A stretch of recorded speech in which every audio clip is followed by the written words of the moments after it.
So hey guys, welcome back to other video of swallowed star and I hope कि तुम लोग बहुत ही ज्यादा अच्छे और मजे में होगे। वीडियो में आगे बढ़ने से पहले कहना चाहूंगी कि अगर उससे पहले के एपिसोड अभी तक चेकआउट नहीं किया है तो पहले जाओ और जाके उसे देख लो, वरना यहाँ तुम्हें कुछ समझ नहीं आने वाला। और अगर तुमने देख लिया है तो बिना किसी देर के आज की इस वीडियो को शुरू करते हैं। सो होमीज, जैसे कि हमने लास्ट एपिसोड में देखा था जहाँ पे लो फेंग का सामना यहाँ पे आइस वुल्फ किंग से हो जाता है, जो कि यहाँ पे लो फेंग को पकड़ने के लिए आया था ताकि वो उससे वो जो इनहेरिटेंस टोकन है उसे हासिल कर पाए। पर यहाँ पे उसी वक्त केओस सिटी लॉर्ड का जो अवतार है वो आ जाता है, आते साथ ही इनकी अकल ठिकाने लगा देता है और फिर लो फेंग की जान वो बचा लेता है। जिसके बाद लो फेंग से केओस सिटी लॉर्ड किंग टुयान के बारे में बात करता है और इशारों में बताता है कि असल में वो ये चाहते हैं कि उसे किंग टुयान को ये टोकन दे देना चाहिए, क्योंकि वो बिना किसी रिसोर्सेज के अपने दम पे कल्टीवेट करते हैं, वो किसी पे भी बिल्कुल रिलाई नहीं करते। हालांकि जो सेवन स्वॉर्ड किंग है उसके पास भी एक टोकन है और अगर तुम ये टोकन ले लेते हो तो फ्यूचर में तुम्हें भी एक टोकन मिलेगा, तो तुम्हारे पास टोटल 2 हो जाएंगी, जिसके चलते तुम और ज्यादा स्ट्रॉन्ग बन सकते हो। लेकिन यहाँ पे लो फेंग वो टोकन किंग टुयान को देने का फैसला करता है, जो देखकर यहाँ पे जो केओस सिटी लॉर्ड थे वो भी काफी ज्यादा हैरान थे।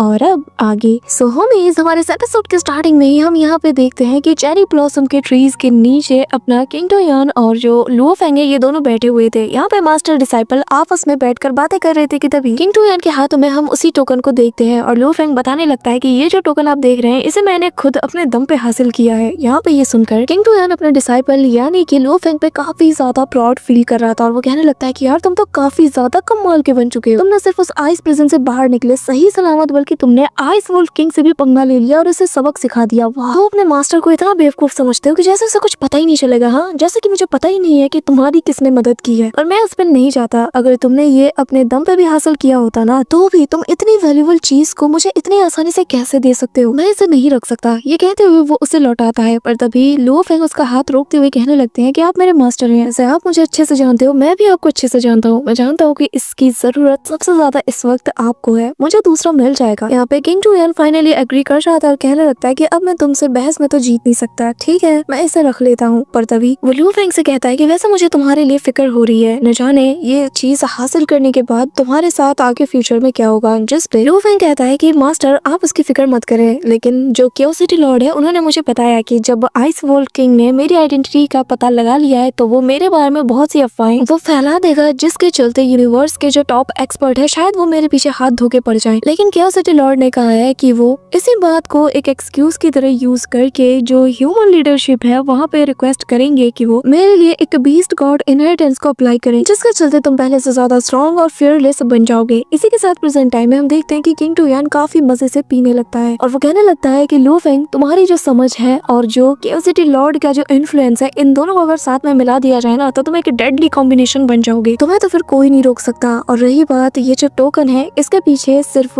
आइस वुल्फ किंग ही नहीं बल्कि बहुत से लोग पड़े हुए हैं, तो तुम्हें जब अगली बार टोकन मिलेगा तो शायद तुम्हारे लिए खतरा और ज्यादा बढ़ सकता है। अब यहाँ पे हम देखते हैं कि लो फेंग इसके बाद केओस सिटी लॉर्ड के पास पहुंच जाता है, जिसके बाद वो लो फेंग को बीस्ट गॉड इनहेरिटेंस ऑर्डर वाला वो गोल्डन टोकन दे देते हैं, जिसके बाद लो फेंग उनका शुक्रिया अदा करता है और फिर वो केओस सिटी लॉर्ड के साथ आगे बढ़ जाता है, जहाँ पे ये लोग केओस सिटी टेलीपोर्टेशन पॉइंट के पास पहुंच जाते हैं, जहाँ पे किंग टुयान बताता है कि यहाँ पर जो तुम देख रहे हो ना ये टेलीपोर्टेशन किसी की भी ट्रैकिंग्स को ब्लॉक कर सकता है। यहाँ पे लो फेंग कहने लगता है कि इनहेरिटेंस लैंड से पहले हमें जिस जगह जाना है वो काफी ज्यादा क्लोज है, लेकिन अगर मैं स्पेसशिप से भी जाऊँ ना तो भी मुझे 6 महीने से कम का वक्त तो लगने नहीं वाला। अब यहाँ पे ये लोग बातें करते हुए आगे बढ़ ही रहे होते कि तभी आसपास के लोगों की नजर जैसे ही लो फेंग पे पड़ती है तो ये लोग उसके बारे में बात कर रहे थे, लेकिन तभी वो लोग कहने लगते हैं कि ये तो किंग टुयान है ना, आखिर वो यहाँ से कब से जाने लगा। पहली बार देख रहा हूँ कि ये केओस सिटी के बाहर भी कभी जाने का सोच सकता है, लेकिन इसके बगल में ये जो बंदा खड़ा है ये कौन है, क्या ये इनके डिसाइपल है? जिस पे दूसरा बंदा कहता है कि पता नहीं, लेकिन इसके पास से बहुत ही पावरफुल और डेंजरस ऑरा मुझे फील हो रही है। और क्या तुम लोग ने उस रूमर के बारे में सुना है कि जो ट्रू स्वॉर्ड्समैन है वही असल में लो फेंग है? यहाँ पे ये सारे लोग लो फेंग के बारे में बात कर रहे होते हैं कि तभी यहाँ पे हम देखते हैं कि वो लोग यानी कि लो फेंग और किंग टुयान ये लोग टेलीपोर्टेशन का यूज करने लगते हैं। टेलीपोर्टेशन यहाँ पे एक्टिवेट होता है और अगले ही पल हमें यहाँ पे बियॉन्ड द डोमेन के एक डेसोलेट लैंड का सीन दिखाया जाता है। यहाँ पे हम देखते हैं कि आग से दहकते हुए इस जगह पे लो फेंग और जो किंग टुयान है ये दोनों पहुंच जाते हैं और किंग टुयान और लो फेंग दोनों हंसते हुए कहने लगते हैं कि तुम तो काफी ज्यादा फेमस हो गए हो। वैसे उन लोगों ने तुम्हारे बारे में बिल्कुल सही कहा। ये कहते हुए वो लो फेंग की पीठ में मारते हुए उसे शाबाशी देता है और कहने लगता है कि अब तो तुम काफी ज्यादा फेमस हो रहे हो, लगता है कि तुम्हारे पीछे काफी लोग पड़ने वाले हैं। जिस पे लो फेंग भी हंसते हुए कहता है कि मास्टर ह्यूमन रेस में बहुत ही कम स्ट्रॉन्ग लोग बचे हुए हैं और अब तो आप भी काफी ज्यादा फेमस हो गए हैं, तो मुझसे ज्यादा आपको अपनी फिक्र भी करनी चाहिए, क्योंकि फिर आपके पीछे भी लोग पड़ने वाले हैं और आपके लिए भी मुसीबतें बढ़ने वाली है। अब यहाँ से ये दोनों गायब हो जाते हैं और लू फेंग बताने लगता है कि टीचर, वैसे मैं बताना चाहता हूँ कि मेरे पास बायोलॉजिकली एक ऐसा स्पेसशिप है जिसके चलते मेरी स्पीड लाइट से भी 18 गुना ज्यादा फास्ट हो जाती है, लेकिन फिलहाल मैं उसे यूज नहीं कर सकता क्योंकि मेरे पास उसका फुल्ली एक्सेस नहीं है और मुझसे वो ले लिया गया है। अब यहाँ पे ये सुनकर जो किंग टूयान है वो हंसता है, कहने लगता है कि मेरे पास टाइम से 19 गुना ज्यादा तेज एक स्पेसशिप है, एटलीस्ट मेरे पास तो कुछ ऐसा है कि जिस पर मैं प्राउड कर सकता हूँ। ये सुन के लू फेंग भी हैरान था और तभी ये लोग पीछे मुड़ते हैं तो यहाँ पे किंग टूयान का स्पेसशिप आ चुका था, जो कि काफी ज्यादा विशालकाय था। ये दोनों उसमें सवार होके सीधा इनहेरिटेंस लैंड की तरफ रवाना हो जाते हैं और इस दौरान लू फेंग उस थर्ड मेटल प्लेट को कल्टीवेट करना शुरू कर देता है। यहाँ पे इसी दौरान हम किंग टूयान को देखते हैं जो कि रास्ते पे नजर रखे हुए था और ऐसे ही वक्त फटाक से बीत जाता और पता ही नहीं चलता कि तभी यहाँ पे वो लू फेंग को आकर बताने लगता है कि लू फेंग आंखें खोलो, क्योंकि हम बहुत ही जल्द इनहेरिटेंस लैंड के पास पहुंचने वाले हैं। यहाँ पे लू फेंग ये सुनते साथ ही काफी ज्यादा एक्साइटेड होकर सामने की तरफ देखता है और कहने लगता है कि अच्छा तो ये वही जगह है जिसे कि एंसेस्टर गॉड सीक्रेट रियलम कहा जाता है, जो कि 160 मिलियन लाइट ईयर डायमीटर में फैला हुआ है। वाकई में ये काफी ज्यादा बड़ा है। इसी के साथ हम देखते हैं कि ये सच में बहुत ही ज्यादा खूबसूरत है, किसी मोर पंख जैसा ये दिख रहा था और यहाँ 3 महीने पलक झपकते बीत जाते हैं। फाइनली ये लोग यहाँ पे लैंड करने वाले थे और तेजी से आगे बढ़ रहे थे। यहाँ पे किंग टूयान बताने लगता है इस एंसेस्टर गॉड सीक्रेट रियलम की जो सबसे कॉमन चीज है वो है यहाँ की ये ब्लैक वाइंड, जो कि टॉर्नेडो के शेप में यहाँ पे घूमते रहते हैं और इसकी एक हल्की सी हवा ना एक वनरेबल लेवल के बंदे तक को भी निपटा सकती है, और एक ब्लैक वाइंड वाला बड़े साइज का टॉर्नेडो एक यूनिवर्स लेवल के वनरेबल को भी निपटा के रख सकता है। जिसके बाद ये लोग वापस से अपने रास्ते पे फोकस करते हैं और किंग टूयान कहता है कि चलो हमें और डीप में जाना चाहिए। अब यहाँ पे वो अपने इनहेरिटेंस टोकन के जरिए से लू फेंग पिन पॉइंट को लोकेट करने की कोशिश करता है, जिसके साथ ये लोग डीप में पहुंच जाते हैं और फिर उसी जगह पहुंच जाते हैं जहाँ पर की वो जगह लोकेट थी। यहाँ पे आते साथ ही लू फेंग कहने लगता है कि ये वही जगह है जिसे की इनहेरिटेंस टोकन के अंदर पिन पॉइंट किया गया था। कि तभी यहाँ पे लू फेंग और किंग टूयान दोनों को कुछ अजीब लगता है। दोनों की बॉडी ऐसा लग रहा था किसी ब्लैक होल में समा रही हो और अगले ही पल ये लोग खुद को मेरी personal favourite 5 coloured Arora lake के सामने आ जाते हैं। यहाँ का नजारा देखते साथ ही किंग टूयान और लू फेंग दोनों की हालत खराब होने लगती है। यहाँ पे इनका कंट्रोल जैसे लूज होने लगता है कि तभी लू फेंग और किंग टूयान सेम समय पे ही खुद को आजाद कर लेते हैं और तभी एक यूनिवर्स वनरेबल आ जाती है और कहने लगती है कि वैसे मानना पड़ेगा तुम लोगों ने तो काफी जल्दी खुद को आजाद कर लिया। अब ये लोग पलटते हैं तो लू फेंग देख के हैरान था कि इनके सामने एक यूनिवर्स वनरेबल मौजूद है। किंग टूयान बताने लगता है कि इसकी ऑरा इस हद तक इसने छुपा रखी है कि मैं तो इसको फील तक नहीं कर पाया कि ये तब से यहाँ पे है। यहाँ पे वो लेडी बताने लगती है कि मैं एंसेस्टर गॉड सेक्ट की एक गाइड हूँ, तो मुझे जल्दी से अपना बीस्ट गॉड इनहेरिटेंस टोकन दिखाओ। अगर तुम्हारे पास वो चीज नहीं हुआ तो फिर जो लोग भी एंसेस्टर गॉड सेक्ट के एरिया में घुसपैठ करने की कोशिश करते हैं बिना इजाजत के हम उन्हें जान से मार देते हैं। यहाँ पर वो अपने फ्लेम से इन पे अटैक करने के लिए बढ़ती है और इन्हें झुलसाने लगती है कि तभी दोनों अपना टोकन शो करा देते हैं। तो वो उनसे कहने लगती है कि चलो अब तुम दोनों चुपचाप मुझे फॉलो करो। किंग टूयान कहता है कि कहाँ पर, तभी यहाँ पे देखते हैं कि ये जो अरोरा लेक के जो लहरें थी ये आपस में ही अपने आप मिलकर इन लोगों को आगे ले जाने लगती है। और यहाँ पे किंग टूयान बताने लगता है कि ये लेजेंडरी अरोरा लेक है जो कि बहुत ही ज्यादा खूबसूरत मानी जाती है, जिस पे वो जो एंसेस्टर गॉड सेक्ट की जो गाइड थी वो बताने लगती है कि मानना पड़ेगा तुम्हें तो हमारे बारे में काफी ज्यादा नॉलेज है। और हाँ, ये वही लेजेंडरी लेक है जो कि 10 लाइट ईयर्स के डायमीटर में फैला हुआ है और इसे इस यूनिवर्स के one of the strongest supreme treasure में से एक माना जाता है, क्योंकि इसकी सिंगल अरोरा स्ट्राइक ही बहुत सी यूनिवर्स वनरेबल को ऑन द स्पॉट मार सकती है। जिसके बाद वो इन्हें एक तरफ इशारा करते हुए कहती है कि ये है बाओहुनिया आइलैंड जो कि कलरफुल अरोरा लेक के बिल्कुल बीच में स्थित है और यहीं पे तुम्हें जाना है। यहाँ पे ये सुनकर किंग टूयान कहने लगता है कि पर अभी तो आपने बताया कि ये एक सुप्रीम ट्रेजर है जो कि किसी को भी मिटा के रख सकती है। जिस पे वो बताने लगती है कि हाँ बिल्कुल, लेकिन जिसे ये पहचानती है, जिसे ये जानती है, उसे ये कुछ भी नहीं करेगी। तुम्हारे पास टोकन है तो तुम लोग यहाँ अंदर बिना किसी परेशानी के जा सकते हो। ये कहते साथ ही वो आगे बढ़ जाती है। अब यहाँ पे किंग टूयान लू फेंग से कहता है कि तुम यही रुको, पहले जाके मैं चेक करता हूँ। ये कहते साथ ही वो तेजी से बढ़ चलता है। लू फेंग उसे रोकता है, लेकिन किंग टूयान तब तक आगे बढ़ चुका था और जैसे ही वो उस बैरियर को क्रॉस करता है तो यहाँ पे टेलीपैथी के थ्रू लू फेंग से कहता है कि तुम आ सकते हो, ये बिल्कुल सेफ है। ये सुनकर लू फेंग तेजी से अपने टीचर को फॉलो करने लगता है और लू फेंग और किंग टूयान इस अरोरा लेक के ऊपर बसे इस इकलौते आइलैंड की तरफ रवाना हो जाते हैं, जहाँ पर ये लोग तेजी से आगे बढ़ रहे थे और लू फेंग आसपास की जगह को देखकर बिल्कुल इसकी खूबसूरती में ऐसे खो जाता है कि जैसे वक्त का किसी को पता ही नहीं चलता। ये लोग फिर तेजी से आगे बढ़ते हैं एंड देन फाइनली ये लोग उसी आइलैंड के पास पहुंच जाते हैं जो कि किसी जायंट से लोटस के ऊपर लोकेटेड था। यहाँ पे वो बताने लगती है कि जिनके पास इनहेरिटर टोकन वन होता है वो लोग यहीं पे रहते हैं। यहाँ पे हम देखते हैं कि लो फेंग और किंग टुयान जब आगे बढ़ते हैं तो इन्हें काफी सारे पावरफुल लोग नजर आते हैं। यहाँ पे तभी वो जो गाइड थी वो बताने लगती है कि एक बात याद रखना, ये जो 5 कलर्ड अरोरा लेक है और इसका जो रेंज है इसके अंदर किसी को भी मारना पूरी तरीके से मना है, तो ऐसा कोई भी काम मत करना कि तुम फंस जाओ। यहाँ पे लू फेंग और किंग टुयान उसकी बातें बहुत ही गौर से सुन रहे थे, जिसके साथ ही वो उन्हें बताने लगती है कि तुम लोग यहाँ की किसी भी चीज के साथ छेड़छाड़ भी नहीं कर सकते। पर्सनल प्रॉपर्टीज और जो रेजिडेंशियल इलाका है तुम लोग पावर के दम पर उस पर कब्जा नहीं कर सकते, ना ही तुम यहाँ इस जगह से कहीं बाहर जा सकते हो जब तक कि तुम किसी को इन्फॉर्म न कर दो। अगर तुमने इनमें से किसी भी बात का उल्लंघन किया तो तुम्हें ये जो अरोरास दिख रही है ना हर जगह, ये तुम्हें पनिश करेंगी। यहाँ पे हम देखते हैं कि चारों तरफ ये जो अरोरा लाइट्स थी ये फैली हुई थी, जैसे कि वो सब पे नजरें रखी हुई हैं। कि तभी वो गाइड आगे बताती है कि तुम लोग सबसे पहले आइलैंड लॉर्ड के पास जाओगे, उनसे जाके मिलोगे और हो सकता है कि शायद तुम्हें अपना रहने का ठिकाना खुद ही बिल्ड करना पड़े, वो भी एक सुनसान आइलैंड के हिस्से में। जिसके बाद वो आगे चली जाती है। अब यहाँ पे ये दोनों एक दूसरे की शक्ल देखते हैं और फिर उसे फॉलो करते हुए मन में कहते हैं कि न जाने ये ट्रिप कैसा होने वाला है। कि तभी यहाँ पे सीन शिफ्ट होता है और हमें पर्पल थ्रोन आइलैंड का सीन दिखाया जाता है, जो कि इस बड़े से आइलैंड का ही एक हिस्सा है और जो कि आइलैंड लॉर्ड का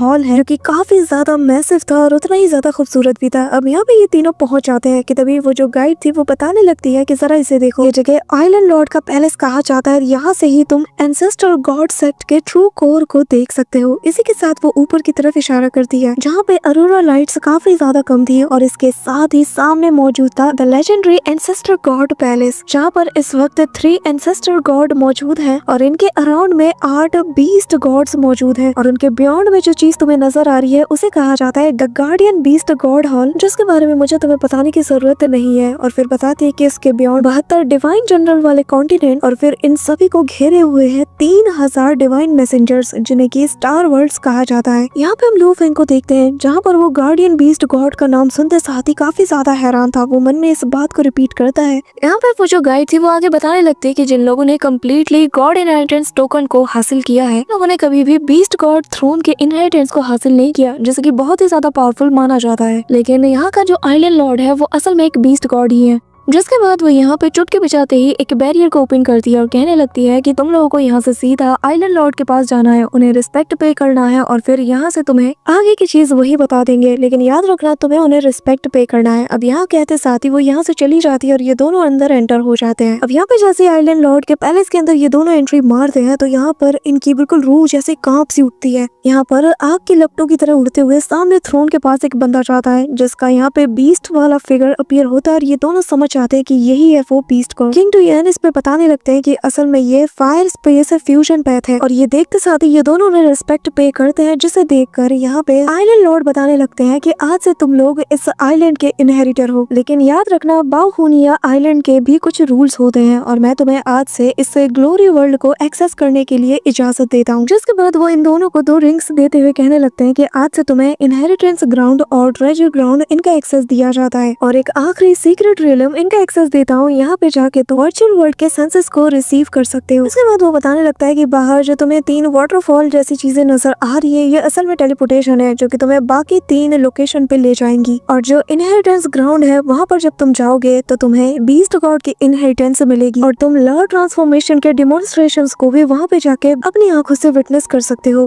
सकते हो कि आखिर ये कितनी ज्यादा खतरनाक और पावरफुल है। लेकिन एक बात याद रखना, हर एक इनहेरिटेंस वाली जो सेशन है वो सबसे पहले तुम्हारी लॉ कॉम्प्रोहेंड को बहुत डीपली एक्सेस करेगी। अब यहाँ पे हम देखते हैं कि Luo Feng beast God inheritance के लिए निकल जाता है और यहाँ पे सारी चीजें भी हमें बैकग्राउंड में बताई जाती हैं कि जो बीस्ट गॉड इनहेरिटेंस है उसके टोटल 7 लेवल्स हैं, लेकिन हर एक लेवल एक फ्री कॉम्प्रोहेंड सेशन को भी तुम्हें प्रोवाइड कराएगा। लेकिन अगर तुम्हें एक्स्ट्रा सेशन चाहिए तो तुम्हें ग्लोरी वर्ल्ड में जाकर पॉइंट्स को अर्न करना होगा, जिसके बाद ही तुम उन सेशंस को ज्वाइन कर सकते हो। इसी के साथ लुओ फेंग फ्री सेशंस को भी ज्वाइन करता है एंड देन फाइनली वो 3rd लेवल पे पहुंच चुका था और लुओ फेंग भी अपने प्रोग्रेस से काफी ज्यादा सरप्राइज था। इस दौरान यहाँ पे हम किंग टुयान को भी देखते हैं जो कि अपने अलग सेशंस लेके आया था और तभी हमें यहाँ पे लुओ फेंग अब तक की अपनी जर्नी के बारे में बताता है कि जब मैंने एक कमाल के इनहेरिटेंस सेशन को ज्वाइन किया तो मैंने टीचर से बात की और टीचर ने मुझे बताया कि उस चीज को एक्सपीरियंस करने के बाद उन्हें ऐसा लग रहा है कि वो बहुत ही जल्द ब्रेक थ्रू करने वाले हैं। इसी के चलते उन्होंने मुझे इन्फॉर्म किया और वो क्लोज डोर कल्टीवेशन के लिए चले गए और उनके जाने के बाद मुझे यहाँ पर होंग आइलैंड्स के एक मेरे दोस्त ने ज्वाइन कर लिया, जिस जिसका नाम है किंग कियानू, जो कि डार्क नेदर क्लैन से बिलोंग करता है। और जिसके बाद हम दोनों साथ मिलकर उसी ट्रेजर ग्राउंड की तरफ रवाना हो गए, जहाँ पर बीस्ट गॉड्स ने और बाकी के जो सुप्रीम कल्टीवेटर्स हैं उन्होंने अपने कुछ ट्रेजर्स और अपने कुछ मेथड्स को यहाँ पे छोड़ के गए हैं। यहाँ पे ये दोनों उस ट्रेजर ग्राउंड के पास पहुंच तो जाते हैं, लेकिन आते साथ ही यहाँ पर वो बताने लगती है कि तुम्हें एक बात का ख्याल रखना होगा कि यहाँ पर जिन बीस्ट और सुप्रीम कल्टीवेटर्स ने अपने ट्रेजर्स को छोड़ के गए होंगे तो उन्होंने कुछ रिस्ट्रिक्शन, कुछ यहाँ पे क्वालिफिकेशन तो सेट किए होंगे, और किसे पता कि आखिर उन्होंने किस टाइप के रिस्ट्रिक्शन और क्वालिफिकेशन को हमारे लिए सेट करके रखा होगा। अब यहाँ पे इसका कहना ही था कि तेज दहाड़ आती है और जिसके चलते ये दोनों दूर छिटक जाते हैं और बाकी लोग भी इस इम्पैक्ट को फील कर पाते हैं कि तभी यहाँ पर इनके सामने एक वेनरेबल अपीयर होता है। अब यहाँ पे वो इन्हें काफी कुछ कहता है, जिसके चलते लू फेंग को गुस्सा आता है, पर यहाँ पे जिसपे किंग कियानू से रोकते हुए कहती है कि भूलो मत कि ये कि यूनिवर्स वेनरेबल है। जब इसने हम पे अटैक किया तो हम पे असर हुआ, लेकिन आसपास की एक चीज पे इसका असर नहीं हुआ। इसने हमारी डिवाइन बॉडी को शैटर्ड भी नहीं किया, बस हमें थोड़ा सा इसने ह्यूमिलिएट किया है। अब लू फेंग की सटक जाती है, वो कहने लगता है कि क्या फर्क पड़ता है कि ये यूनिवर्स वेनरेबल है या कुछ और। अपने जूनियर्स को बुली करके इसमें प्राउड होने वाली कौन सी बात है। ये कहते साथ ही वो उसके करीब जाता है और लू फेंग उससे कहता है कि अगर तुम मुझे मार सकते हो तो मार के दिखाओ। लू फेंग के गट्स को देखकर वो बंदा कहने लगता है कि अच्छा, तुम्हारे जैसा एक कमजोर कीड़ा मुझे डिसरिस्पेक्ट करने की कोशिश कर रहा है कि तभी लू फेंग फायरबॉल सोर्स क्रिस्टल को निकालता है, जो कि काफी ज्यादा एक्सप्लोसिव है और जो कि किसी को भी जान से मार सकती है। एटलीस्ट इसे बहुत बुरी तरीके से डैमेज तो कर ही सकती है। अब यहाँ पे ये देखते साथ ही वो बंदा भी थोड़ा शॉक्ड हो जाता है और आसपास के लोग भी उस पे हंसते हुए कहने लगते हैं कि बहुत सही, तुम्हारा भाला बिल्कुल सही बंदे से पड़ा है, चलो भी अब दिखाओ अपनी ताकत। अब यहाँ पे हम देखते हैं कि यहाँ पे जो सारा नजारा होता है वो साइरस लॉर्ड को इन्फॉर्म कर दिया जाता है कि यहाँ पर एक बंदा अपीयर हुआ है, जिसे कि हमने जैसे ही चेक किया तो पता चला कि और कोई नहीं बल्कि ब्लेड रिवर किंग है। यहाँ पे हम देखते हैं कि जैसे ही वो सुनता है ना, वो अपनी आंखें खोलता है। वहीं दूसरी तरफ हम उसी यूनिवर्स वेनरेबल को देखते हैं, जो कि उस फायर गॉड सोर्स क्रिस्टल को ही देखे जा रहा था, और वो कहने लगता है कि ये वही बंदा है जिसने की एक यूनिवर्स वेनरेबल के फियर को ट्रिगर किया है। यहाँ पे आइस वुल्फ किंग को भी काफी ज्यादा गुस्सा आता है जब उसे ये बात पता चलती है। वो कहने लगता है कि ब्लेड रिवर किंग, तुम हमेशा की तरह ही आज भी बिल्कुल वैसे ही एरोगेंट हो। यहाँ पे वो यूनिवर्स वेनरेबल बाइशन कहने लगता है कि ह्यूमन, मैं तुम्हारे इस हिम्मत की सराहना करता हूँ, लेकिन भूलो मत कि मैं एक यूनिवर्स वेनरेबल हूँ। जब तक तुम इस अरोरा लेक के पास छिपे हो तब तक तुम सही सलामत हो, लेकिन एक बार तुम यहाँ से बाहर निकले ना, फिर मैं तुम्हें बताऊंगा। अब यहाँ पे लू फेंग स्माइल करता है और वो बंदा यहाँ से चला जाता है कि तभी सीन शिफ्ट होता है और हमें ग्लोरी वर्ल्ड का सीन दिखाया जाता है, जहाँ पे हम देखते हैं कि लू फेंग भी पहुंच जाता है और यहाँ पे होंग अलायंस के कुछ मेंबर्स को भी लोग यहाँ पे बुली कर रहे थे। अब यहाँ पे लू फेंग उसके पास जाता है तो उसे देखते साथ ही दूसरा बंदा यहाँ से चला जाता है। लू फेंग इस जगह को देखकर कहने लगता है कि ये जो एंसेस्टर सेक्ट का वर्चुअल स्पेस है, ये वर्चुअल यूनिवर्स के मुकाबले कुछ भी नहीं। यहाँ पर लगता है कि बस एक ही चीज है, वो है बैटल प्लाजा, जहाँ पर लोग एक दूसरे के साथ बैटल करते हैं। अब यहाँ पे लू फेंग चार्ट पे नजर डालता है तो उसे 1 से लेकर 7 रैंकिंग्स नजर आती है कि तभी लू फेंग नोटिस करता है कि यहाँ पर ऑलरेडी अपने अपने अलायंस और रेसेस से बिलोंग करने वाले लोगों ने अपना अपना ग्रुप बना लिया था। कि तभी यहाँ पर सभी को पता चलता है कि एक न्यू मेंबर भी आया है। सभी लोग सोच रहे होते हैं कि हाँ, आया होगा कोई मरियल सा, तो सभी लोग जोर जोर से हंसते हैं। अब यहाँ पे लू फेंग उस बुक को ओपन करता है और कहने लगता है कि यहाँ पे सभी लोग मुझे ब्लेड रिवर किंग समझते हैं, तो अब वक्त आ गया है कि उन्हें यही नाम बताया जाए। यहाँ पे लू फेंग अपना नाम ब्लेड रिवर किंग लिखता है और जब स्क्रीन में लोग ये नाम देखते हैं तो उनके पैरों तले जमीन खिसक जाती है और सभी लोग हैरानी के साथ खड़े हो जाते हैं और कहने लगते हैं कि ये तो वही है। यहाँ पे बाबा था तो इनके एक्सप्रेशंस देख के मजे ले रही थी और लू फेंग यहाँ पे धमाल मचाने के लिए बिल्कुल रेडी था। और अब नेक्स्ट एपिसोड काफी ज्यादा मजेदार होने वाला है, तो वीडियो को भी से लाइक करके चैनल को सब्सक्राइब जरूर कर लेना। तुम लोग करते नहीं हो, याद दिलाना पड़ता है। और हाँ, स्वॉर्ड ऑफ कमिंग का सीजन 2 आ चुका है और जैसे कि हमने हमारे चैनल पे अपलोड कर लिया है, तो एक बार जाके हमारे दूसरे चैनल पर उसे भी चेकआउट जरूर करना, जिसका की लिंक तुम्हें पिन कमेंट या डिस्क्रिप्शन में मिल जाएगा। बाकी यार, हम लोग 3 लाख के कितने ज्यादा करीब है और मैं चाहती हूँ कि मेरा बर्थडे से पहले तुम लोग इस चैनल पे 3 लाख सब्सक्राइबर पूरे कर दो। आज है 29 और मेरा बर्थडे है नेक्स्ट मंथ यानी कि जनवरी 18 को, तो देखते हैं कि होमीज उससे पहले तुम लोग 3 लाख सब्सक्राइबर पूरे करते हो या नहीं। और अब से लेकर हर वीडियो में मैं तुम्हें याद जरूर दिलाती रहूंगी। So that's it for today guys. I hope कि तुम सबको आज की वीडियो काफी ज्यादा पसंद आई होगी। अगर हाँ तो वीडियो को लाइक करना, चैनल पे नए हो तो सब्सक्राइब करना। तो मिलते हैं नेक्स्ट वीडियो में, तब तक के लिए बाय।